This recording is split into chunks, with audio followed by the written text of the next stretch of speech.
গত কয়েকদিনে মরক্কো সীমান্ত পেরিয়ে প্রায় ৫০ থেকে ৬০ হাজার মানুষ অবৈধভাবে ঢুকে পড়েছে স্পেনের ছোট্ট স্বায়ত্তশাসিত অঞ্চল সেউতায়। পরিস্থিতি এতটাই ভয়াবহ যে বিশৃঙ্খলার মাঝে ও সাগরের উত্তাল ঢেউয়ে প্রাণ হারিয়েছেন অন্তত ৬৭ জন অভিবাসন প্রত্যাশী। এই করুণ পরিণতি দেখে প্রায় ৩৭,৫০০ জনকে মরক্কোয় ফেরত পাঠিয়েছে স্পেন। ইউরোপের সীমান্তে খুব অল্প সময়ে এত মানুষের ঢল সাম্প্রতিক ইতিহাসে এক নজিরবিহীন ঘটনা, এমনটা উল্লেখ করেছে উইকিপিডিয়া।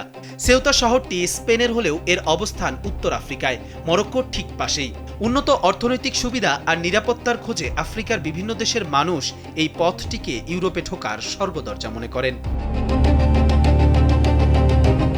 আন্তর্জাতিক অভিবাসন সংস্থা IOM এর এক পরিসংখ্যানে দেখা যায়, শুধু ২০২৬ সালের প্রথম ৭ মাসেই ভূমধ্যসাগর পাড়ি দিতে গিয়ে ১,৪৯৩ জন প্রাণ হারিয়েছেন বা নিখোঁজ হয়েছেন।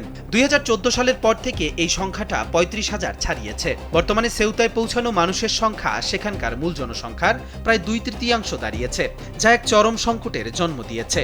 কেউ মরক্কোর ফনিদেক বা বেলিউনের শহর থেকে ৩ মাইল উত্তাল সাগর সাঁতরে, কেউ বা জীবনের ঝুঁকি নিয়ে উঁচু কাঁটাতারের বেড়াটপকে সেউতায় ঢোকার চেষ্টা করেছেন।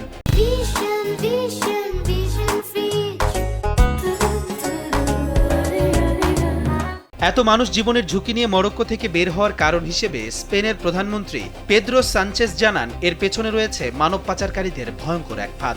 সাধারণ মানুষকে তারা বুঝিয়েছিল স্পেনের সুপ্রিম কোর্ট রায় দিয়েছে সমুদ্র পথে স্পেনে পৌঁছানো অবৈধ অভিবাসীদের সঙ্গে সঙ্গে ফেরত পাঠানো হবে না।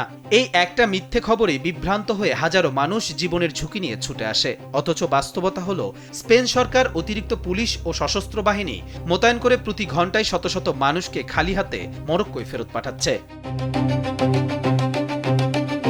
বিশ্লেষকরা মনে করছেন, চলমান এই সংকটের গভীরে রয়েছে দেশগুলোর মধ্যকার জটিল ভূরাজনৈতিক সমীকরণ ও কৌশলগত কূটনীতি।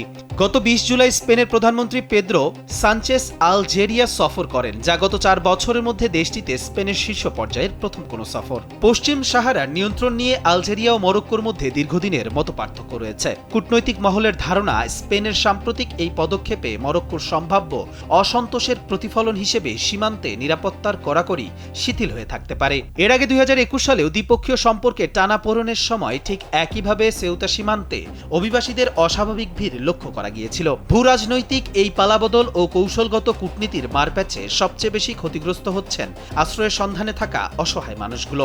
এদিকে সেউতার এই নজিরবিহীন পরিস্থিতি পুরো ইউরোপীয় ইউনিয়নের অভিবাসন নীতি বা সীমান্ত সুরক্ষার বিষয়ে নতুন করে গভীর উদ্বেগের জন্ম দিয়েছে।